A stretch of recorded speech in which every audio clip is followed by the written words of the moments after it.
What's up sa inyo mga lodi? Pasensya na po pala dahil di ako nakapag-upload ng ilang linggo. Pasensya talaga dahil di ako nakapag-upload ng ilang linggo. Tinambat na talaga ako. Nga po pala natin ay bakasyon.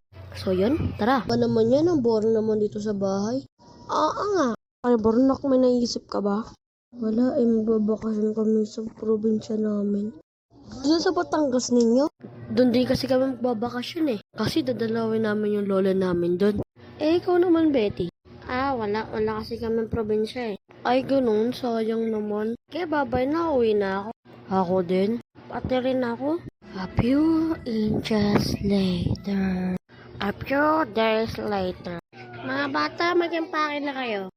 Teka lang, malas gay. Mama, yung damit ko, nilagay ko lang yun dito. Naku talaga kayo mga bata na kayo, baka kung anong magawin ko sa inyo, bilisan nyo na huwag yung pake. A few moments later. Sa wakas, nakabati naman tayo dito sa Batangas. Oo nga kuya. Mga anak, tara na.